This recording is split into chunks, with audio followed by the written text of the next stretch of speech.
Nag-leak ang picture ng Alden mga kasambreros. Congrats kay Alden. Yan at marami pang items sa vlog na ito mga kasambreros. Unahin ko ito, kakapost lang kagabi ng Sparkle Artist Center mga kasambreros, no?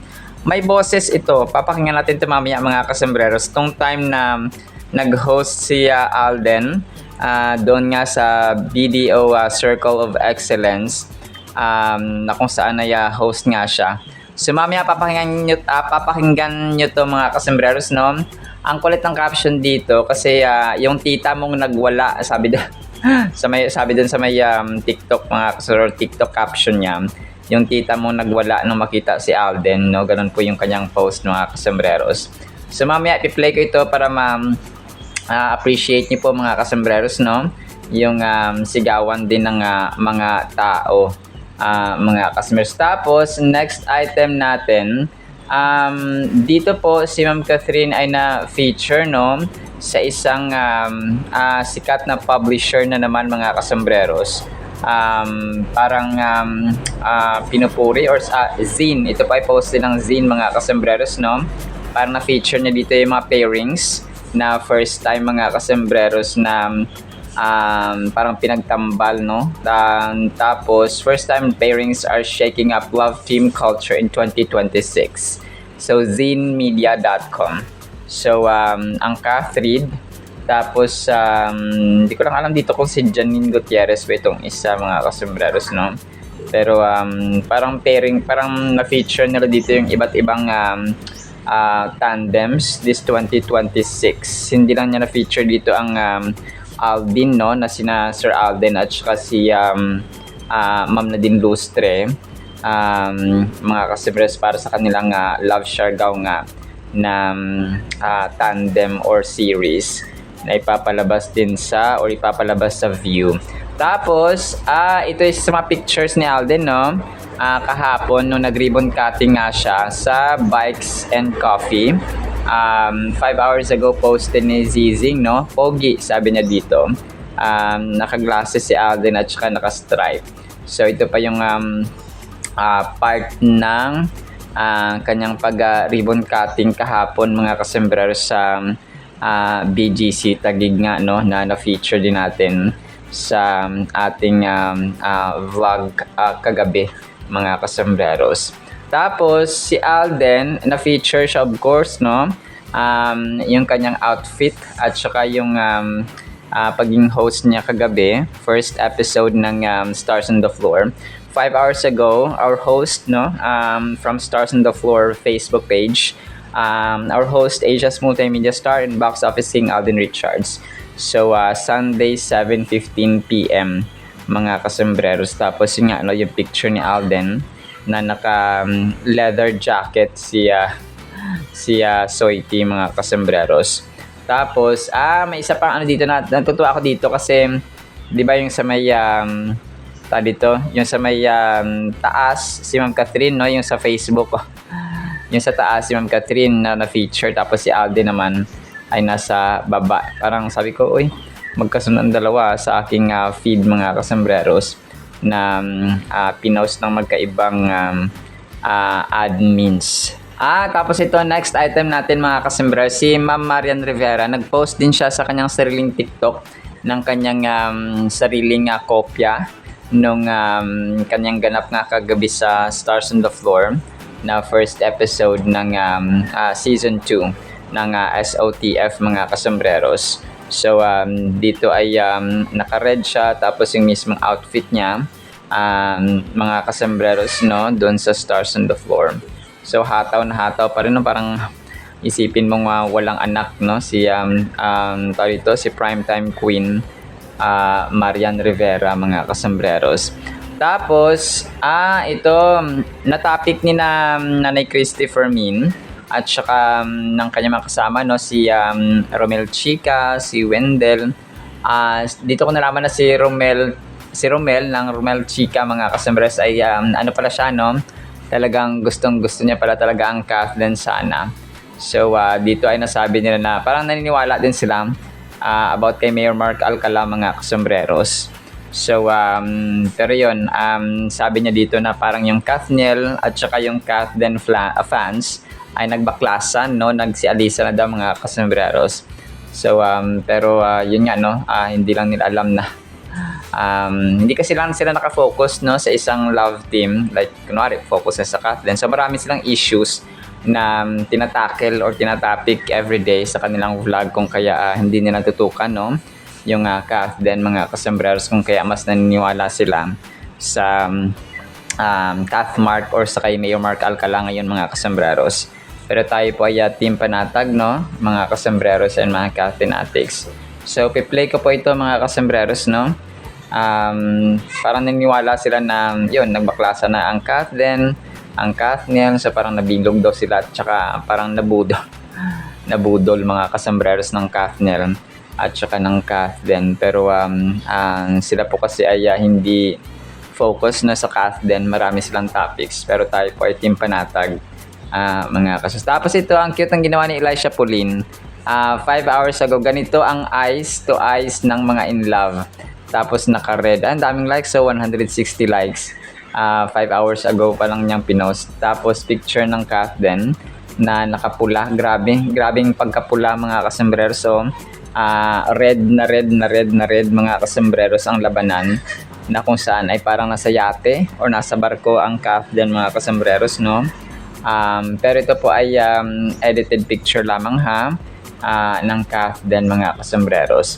Tapos yun, congratulations, no, kay Alden, kasi nominated siya as TV host of the year, mga kasembreros, ng if I'm not mistaken ay Village People, no, or VP Choice Awards, mga kasembreros. PAFTA.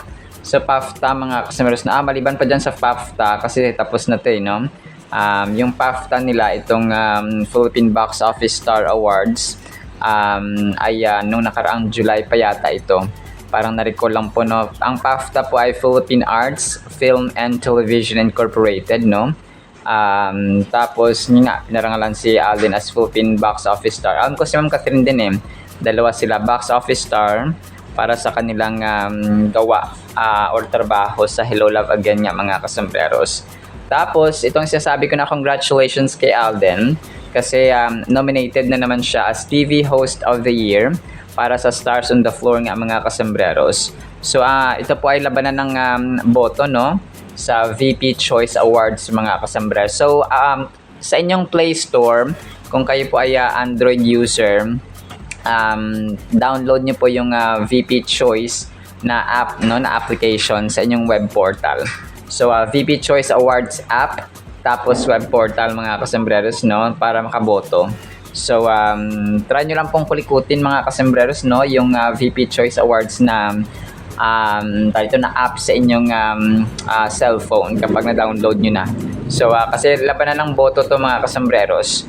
So, yun, si Sir Alden ay TV Host of the Year. Pero pagbobotohan pa ito, mga kasembreros. Pero yun, talagang congrats in advance kasi yung nominated ka ay ano na yun, parang patunay na ikaw ay napapansin talaga. And nanalo na si Alden ng ilang beses, no, as best male host sa TV, at saka yung sa kanyang Stars on the Floor, and nanalo siya last year ng pagiging napakagaling na host, mga kasembreros, sa TV. Tapos isa sa mga major items na natin, mga kasembreros, ay nag-leak nga ba ang picture, no, ng Kathden. Kasi dito po naka-block siya, nakatalikod kay Alden, mga nakatalikod, no, tapos si Ma'am Catherine ang nakahag sa kanya, mga kasembreros. Tapos yun, naisip nila na parang nag-leak nga itong picture, no, ni Alden daw at saka ni Kath, mga kasembreros. Pero ito po ay hindi po si Alden, eh. Ito po ay nung time na nag-aayusan sila or naayusan si Ma'am Catherine, mga kasembreros, doon sa may bench fashion show nila, mga kasembreros, no, na kung saan nga ay alam ko naghiraman ng wardrobe si Ma'am Kath at saka si Alden dito. Hindi, twinning sila ng wardrobe, mga kasembreros. Tapos yung wardrobe na yon na ginamit ni Ma'am Catherine or ginagamit ni Ma'am Catherine yun sa ang kanyang taping din po sa Someone Someday, mga kasembreros, no? Itong nasa hagdan siya. Di ko lang mahanap yung kopya ni Alden, pero alam ko may ganito si Alden, mga kasembreros, na wardrobe. Parang stripe siya na may kulay yellow, red, blue, and so on, na parang combination siya, mga kasembreros. So, yun. Hindi po ito si Sir Alden, yung kahag or kayakap ni dito ni Ma'am Catherine, mga kasembreros. Pero team panatag naman tayo kasi si Joshua ay kaibigan lang talaga ito ni Ma'am Catherine, mga kasembreros, no? Celebrity crush ni Joshua si Ma'am Catherine, pero hanggang doon na lang yun, mga kasembreros, kasi nga ay may girlfriend niya yata ito si Joshua Garcia, parang non-showbiz yung kanyang girlfriend, mga kasembreros. So kung kaya hindi pwedeng maging sila, kasi parang ate-ate na rin ito ni Joshua, mga kasembreros, si Ma'am Catherine. So tropa-tropa kumaga pa yung kanilang datingan, no? So hindi po magjowa, mga kasembreros. Tapos ito, next item natin, 6 hours ago na feature si Alden at saka si Gabi, no? News Balita TV, superb, naghahanda para sa isang gabi ng presteryosong pag-ibig. So ito lang yung yung parang term niya na pag-ibig, parang hindi siya appropriate. Ang Asia's multimedia star na si Alden Richards at ang kapuso it girl na si Gabi Garcia ang gaganap bilang host sa Circle of Excellence 2026. So nag-host lang naman sila, mga kasembreros. So walang pag-ibig na na nangyari, kung pa lang, friend lang sila, kasi nga si Gabi Garcia ay may Khalil Ramos na jowa, mga kasembreros. So wag na nating gambalain. Si Ma'am Gabi Garcia at saka si Alden ay mag-best friend lang din ito, no? At saka magkasama, of course, sa trabaho. Parang nagkataon lang na, kasi di ba sila magagaling na hosts, mga kasembreros ng GMA. So marami naman magagaling na hosts, pero of course si Alden ang brand ambassador ng BDO sa Pilipinas, mga kasembreros. That is why wala na silang ibang kinuha kundi si Box Office King, kasi may brand ambassador ka na, may host ka pa, may entertainer at saka singer ka pa. So all in one si Soiti, mga kasembreros. So ganon dapat maging brand ambassador. Hindi lang siya mukha, no?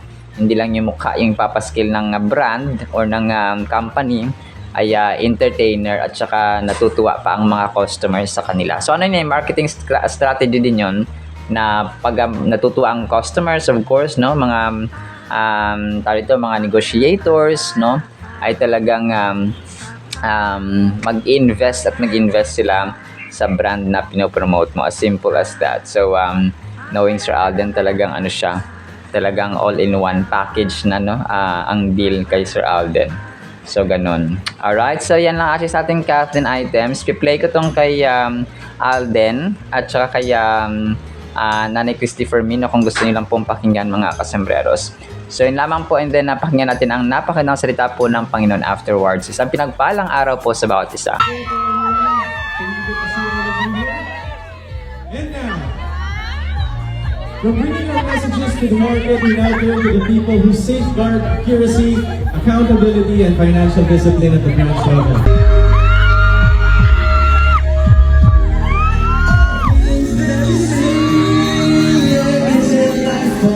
Just to think about worries away. You're all the things I've got to remember. Shying away.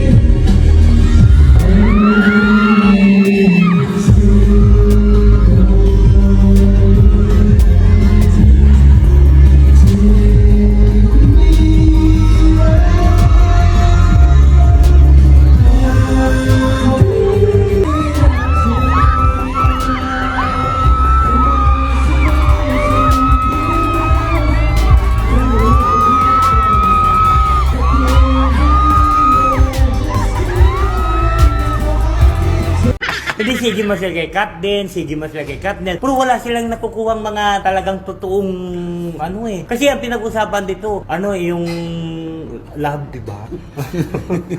Di ba? Ikaw, ano opinion mo? Ako talaga cut din ako. Pero sa nangyayari, di ba parang umasa ako na Pinaasa. bigo. Pinaasa, umasa na bigo na wala. At Ayun yung, eh. yung Katniel naman, pinaasa rin sila eh. Oo. Diba?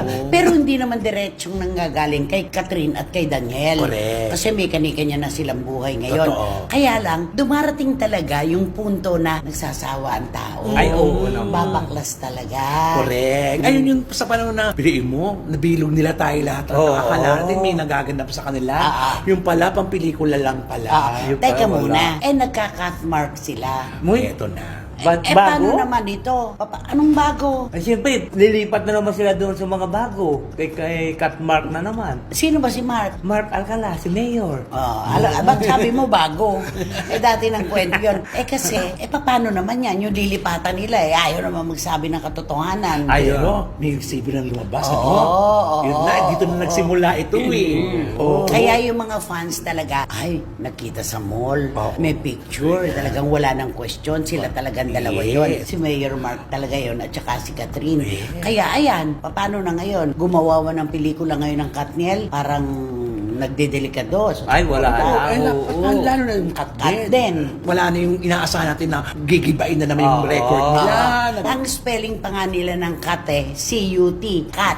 Cat Putol, na. parang putol. Pero sana naman, wag mong imaramot. Kasi si Catherine, alam naman niya, pag may pelikula, may serye siya, sinusuportahan. Sana maging, ano rin naman siya, honest siya sa kanya mga loyalista. Oo, diba? katulad ng pagdating ng panahon, baka kailanganin niya ulit ang puwersa ng mga Kailangan. diba? Kailangan. Importante yun Importante talaga. dapat Napakahalaga. kaalagaan niya. Ang tagumpay ng mga artista ay depende sa pagtanggap ng publiko sa kanila, lalo na ng kanilang mga tagahanga. Oh, yes. So, Kung paano? ganyan naman na wala namang sinasabi si Catherine, kung siya ba ay talagang nakipagrelasyon na kaya Mayor Mark, Oo. parang sabi nga ang damot. Ayun. Na. Kasi kung si Daniel Padilla nga, ito na nga, buyang-yang na talaga ang Oo, relasyon sa sila publiko. ni Kayla. Oo, pero siya, parang lihim na lihim, takot na takot pang maano. Hindi kaya natakot na talaga si Catherine sa nangyari sa kanila ni Daniel dahil masyadong naging public yung relasyon nila, no? Oo. Maaari. Bigyan natin ng benefit of the doubt, Oo, di ba? dapat. Oo. At saka mahirap yun siguro, sabi siguro ni Kat, hindi ako magmahal ng 100%. Baka Ay. siguro ano lang. Pwede ba yun? Oo, kasi siyempre, tignan mo, minahal Binuhos niya kasi Binuhos kay siya ng uso kay ganyan So, ibig mo pagmamahal sabihin, niya. 80% lang ang binibigay niya kay Mayor Mark? Baka hindi lang 80%, baka naman 60-40 lang. Ay, Ay, pwede ba? Hindi raw po pwedeng magmahal ng ganun. Ay, kasi- It's always 0 or 100%. Ay kasi kung 100% yan, dapat sasabihin na nila sa wag na paasahin yung fans. Baka So, naman inaalagaan nga, sabi namin ni Romel, ang kanilang kapribaduhan. O kaya naman at dahil may pararating pang proyekto si Catherine. Oo, Ay, ayun. sila ni James Reid. Yes. Oo. Kaya hindi pa pwede munang umamin kasi Bakit mawawala. walang cut, James? Oo, oo nga, siguro wala silang chemistry na dalawa. Actually, marami na nagsasabing wala daw chemistry. walang chemistry. Pero sabi naman natin, bigyan naman natin ng chance. Wala pa yung promo. Wala pa yung promo. Wala pa yung promo. Ay, Hindi oo. pa natin alam ang material sa kabuuan. Totoo. Malay naman natin. Baka di ba? malay mo may Maluluso magic. rin yan. O may magic pag napanood na natin. Ay, ang galing. Oo. Tapos, alam mo, ang sakit din magsalita ng mga bashers talaga, no? Hinahanapan talaga ng kapintasan si Katrina at saka si James Reid. Oo. Si James Reid daw at saka si Kat, pareho may problema sa paa. No? Oo, kaya nga. Kasi di ba si James, di ba, na niya, maliit yung paa Chicken niya. feet. Oo. Tapos si Kat naman, di ba, alam mo na, di ba, galing sa Japan. What? Yun, galing. Hindi siya nagjajapan dahil. Ayan, nagkaanong Hindi ginuloy. nagjajapan si Catherine dahil. Hindi, ang ganyan. Uy, yung pagtawanan. Uy, hindi naman eh. Tsaka nadadala niya na yun. Ay, magaling na siya Caring mag-post. yun. Oo, magaling. Kaya niyang posisyonan. Oo, Diba? na hindi mahalata. Ikaw, Baka mabash ko dahil sabihin, ang perfect mo naman, Wendell. perfect mo. Pagawa ka muna ng weekend. Ay, perfect. Ako, I didn't take it against Catherine. Unang-una, hindi niya kasalanan yun. Ay, oo. Di ba? Hindi niya kasalanan. Tsaka lagi natin sasabihin na nobody's perfect. Tsaka yun na yung postura nung makilala natin. Sana man lang. Although, of course, na mga panahon to, may nagagawa ng paraan. Yes. Di ba? Binabakalan yung Ay, mga oo. binti at paat. Oo, ka dyan, pinagtawanan Tapos mo sabihin mo, Sumantala nung una, ng mga panahon ng mga lumang tao, di ba, ginaganon-ganon lang yan. Pikel, Oo, pikel. ginaganon-ganon. Madalas Grabe, sobrang the best na ating Word of God mga kasombrero. Ang title natin ay Mabuti Endless Times. Psalms 118 verse 1. Give thanks to the Lord for He is good. His faithful love endures forever. Ang iniisip ko unang title dito ay Mabuti 1 trillion times or 1 billion times. Sabi ko parang hindi pa rin sasapat ito kahit na billion, trillion times mga customers or gazillion times ang aking ilalagay na kabutihan ng i-describe, ilarawan ng kabutihan ng Diyos mga kasembreros. Kung kaya sinabi ko endless times, no, hindi lang siya 10 times, hindi lang siya 100 times, hindi lang 1,000 times or 10,000 times, kundi endless times. Ibig sabihin, forever and ever and ever and ever and ever mga customers na eternal ang kabutihan ng Diyos as who He is, no? At saka described mga kasombrero sa isinulat sa kanyang banal na salita, no? Sabi ito, His faithful love endures forever. May mga bagay na gusto nating mag-last ng mahabang panahon. Yung kumapa yung tumagal pa mga kasombreros ba? Kung kaya sa mga pagkain ay naimbento, no, or nagawa yung preservatives, no, pinipreserve ang pagkain mga kasembreros like yung bagoong, nilalagyan ng maraming asin, no, para tumagal siya, no, mag-last siya ng ilang buwan or taon mga kasembreros. Yung mga canned goods, no, or mga yung mga dilata, no, mga kasembreros, yung mga noodles and so on. So and by the way nakakaalarma according to sa balita na dumadami, no, yung mga kaso ng mga batang may sakit sa kidney. Nagkakaroon ng dinadialysis na, tapos mga batang edad pa mga kasembreros. And mostly na mga lifestyle nila dati, mahilig sila sa pansit canton, sa noodles, sa soft drinks, no, sa Coke mga customers or mga soft drinks diyan, tapos junk foods. So tapos yung iba naman ay mga yung mga energy drinks ng mga kasembreros. Kapag hinalo kasi ang mga ito, hindi naman po ito masama kung paminsan-minsan lang siya mga kasembreros.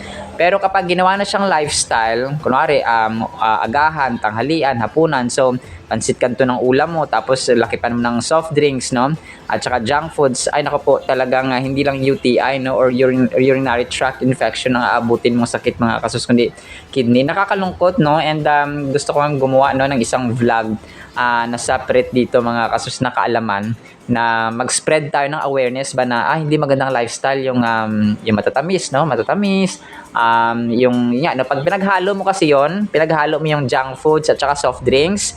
Yung kapatid kong babae na biktima rin diyan kaso nga lang ang sa awa ng Panginoon ay naagapan mga customers na UTI lang yung inabot niya, hindi sakit sa kidney mga customers. Kasi yung junk foods at saka soft drinks, masarap siya, no, talaga may biting taste kasi, no, parang nangangagat yung kanyang lasa mga customers. Pag pinaghalo mo yan, dito, mas masustansya pang merienda ang mga saging, papaya, kamote, no, kamoting kahoy. So mas masustansya pa yung mga ganong mga merienda mga customers kung pakumpara natin sa mga soft drinks at saka junk foods. So masarap, okay naman yun mga for example once a month or sa isang linggo isang beses.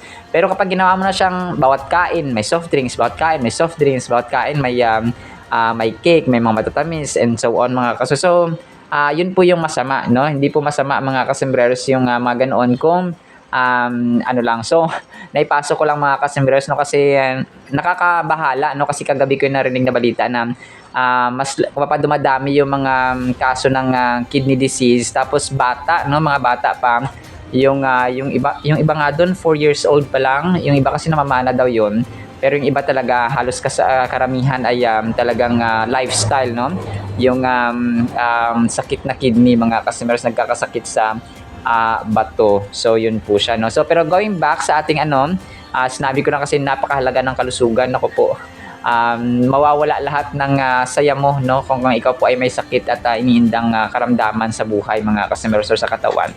So going back mga kasembreros, dito po ay kabutihan ng Diyos. Ito po ay paalala sa atin na kailangan pasalamatan natin ang Diyos. Okay? Pasalamatan natin ang Diyos sa kanyang kabutihan, sa kanyang katapatan forever, mga kasus. Yung loving kindness, yung kanyang goodness, yung kanyang faithfulness, yung kanyang mercy, yung kanyang forgiveness, and so on, mga kasimers, ay talagang forever. No? Kung kaya sinabi natin dito na habang tayo ay nabubuhay hanggang sa kabilang buhay, ayun kasi yung gagawin natin, mga kasus. Parati nating tatandaan na yung ginagawa natin sa mundong ito ay practice. Rehearsal po ito ng gagawin natin sa eternal life. So kung dito sa mundong ito, hindi mo na enjoy yung prayer, hindi mo na enjoy yung pagbabasa ng salita ng Panginoon, yung pagdakila, pag-awit, papuri sa Panginoon, so mas lalo mong hindi may enjoy ang buhay sa kabila. Okay, pag namatay na tayo, kasi nga hindi mo na enjoy dito. Okay, kung pa dito limited lang time natin, no? Yung buhay natin ay limited lang, so doon sa kabilang buhay endless na yon, forever na yun. So mas lalo mong hindi may enjoy. Kung kaya kapag tayo po dito sa mundong ito ay walang time sa pagbibibliya, walang time sa panalangin, walang time sa paggawa ng kalooban ng Panginoon, walang close at saka walang personal na relationship sa Panginoon, ay wala po tayong karapatan na mapasok sa heaven. And ayaw ng Panginoon naman, no? Ayaw ng Panginoon, mga kasimiros, na may mapunta sa impyerno, no, may mamatay na walang pananampalataya sa kay Lord Jesus Christ. Ayaw po niya ng ganon. Always think, mga kasimiros, at itanim natin sa ating isipan na mahal tayo ng Diyos. And hindi niya ginawa ang impyerno para sa tao. Ginawa niya yun para kay Satanas at sa kanyang mga kapwa-anghel, mga kasimiros, no, mga kapwa-anghel ni Lucifer na nagrebelde sa Panginoon, mga kasimiros. Kung pa yun yung reason kung bakit may impyerno. Hindi niya ginawa ang impyerno para sa tao because He really loved, and He is a loving God, mga kasembreros, no? Hanggang sa hanggang. So kung kaya kung kaya binibigyan niya pa ng chances, binibigyan niya ng pagkakataon tayo, mga kasembreros, na magsisi sa ating kasalanan, sumunod sa kanya, na magkaroon ng personal na relationship sa kanya, mga kasembreros, and so on. So kumaga pa, hindi siya power tripper na Diyos, mga kasembreros, na gusto ko makita nahihirapan si ganito, gusto ko nahihirapan makita si ganito, so gusto ko nakitang matapon to sa impyerno, sige nga, itapon mo nga. So hindi siya ganoon, mga kasembreros, no? Just siya na Diyos, mga kasembreros, no? Makatarungan sa lahat ng makatarungan. And yung pag-ibig niya, yun nga, no? Ang tao po ay ginawa niya out of love, as an expression of love, mga kasembreros, hindi expression ng puot or galit or power tripping. So hindi po ganoon, mga kasembreros. So kasi kung hindi tayo mahal, di ba? Ba't niya pa pinadala si Lord Jesus Christ, no? Na kanyang kaisa-isang anak at pinakamamahal niya pa talaga, mga kasembreros, na si Lord Jesus Christ. Pero pinadala niya, no? To express that His love is unconditional, His love is eternal, His love is unfathomable, His love is incomprehensible, His love is immeasurable, His love, it's not of human standards. Hindi siya kayang sukatin, mga kasembreros, yung pag-ibig ng Diyos when He sent His only begotten Son, Jesus Christ. This powerful verse from the Psalm 118 verse 1 emphasizes the goodness and everlasting love of the Lord. So everlasting, ibig sabihin endless po siya, mga kasembreros.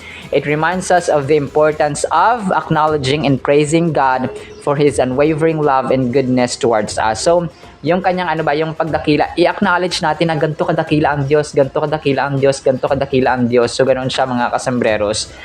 The phrase His love endures forever signifies the infinite unchanging nature of God's love for all humanity, regardless of our shortcomings or circumstances.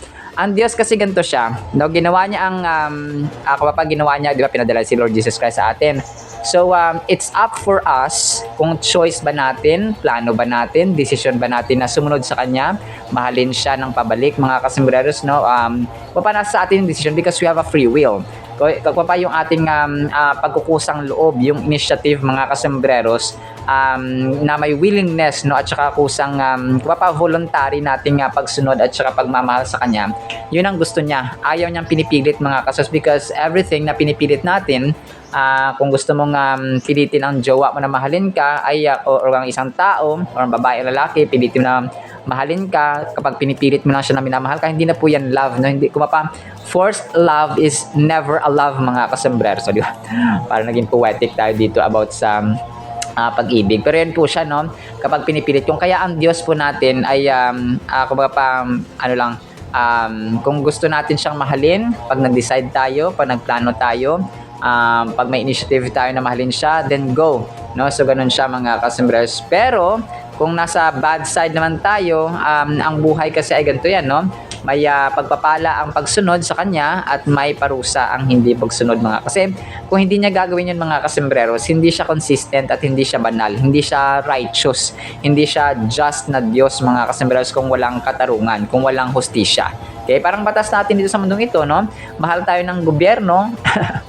Sige, nararamdaman natin yung pagmamahal. Pero in general essence, ang gobyerno, welfare, no, at saka kabutihan ng mamayan mga kasembreros ang iniisip nito. Pero may batas pa rin nangingiral. So parang ganun siya mga kasembreros. Hindi ibig sabihin na mahal tayo ng gobyerno, mahal tayo ng mayor natin, mahal tayo ng ating governor, mahal tayo ng ating barangay councilor or ng kapitan natin. Mahal nila tayo pero may time na kailangang mag-perform ng justice. Okay? Kunwari, binubugbog niya yung asawa ng kanyang residente o yung nasasakupan niya, may nagreklamo na ganito ganyan, binubugbog yung kanyang asawa or yung isa hindi nagsusustento sa kanyang ama na dapat ay nasa batas. So ganoon ba? No? Parang ganoon ang Diyos din natin mga kasembreros. He is a loving God, yes, but He is also a righteous and holy God mga kasembreros. So hindi lang gaano naintindihan ng mga taong sarado ang isip, no, blinded by the world mga kasembreros, blinded by Satan, na bakit loving siya na Diyos o pagmamahal sa Diyos, bakit may impyerno pa, bakit may kailangang parusahan and so on. So, hindi lang po na sometimes test din po, no, pagsubok ng ating pananampalataya mga kasembreros. So, it takes faith mga kasembreros, no, it takes a close and intimate relationship sa Panginoon para maunawaan natin yung kanyang kalooban, yung kanyang ways, no, na higher and way higher mga kasembreros, no, sa ating ways or pamamaraan. So, pero ang gagawin natin ay pasalamatan natin siya because this verse, no, sa Psalms 118 verse 1 ay nag-express reminder to sa atin na yung spirit of gratitude, no, give thanks, sabi nito, give thanks to the Lord for His goodness, for His faithfulness mga kasembreros ay forever. Kung kaya na habang buhay, sa pagkain, magpasalamat, pagkagising, magpasalamat, no, gawin nating nature, gawin nating ugali mga kasembreros na parang yung kasing lapit ng ating mga balat, yung ugaling pagpapasalamatin mga kasembreros or grateful. Alright? Salamat sa ating Word of God, ha? Nawa po ipagpalain po tayo ng pag-ibig, pananampalataya, pag-asa at grateful heart na parati nagpapasalamat sa kabutihan at katapatan ng ating Diyos forever. In the mighty, holy, sweet, magnificent name of the Lord Jesus Christ we pray, with the communion of the Holy Spirit of the living God, and everyone said Amen and Amen. See you sa next segment mga kasembreros, paalam po.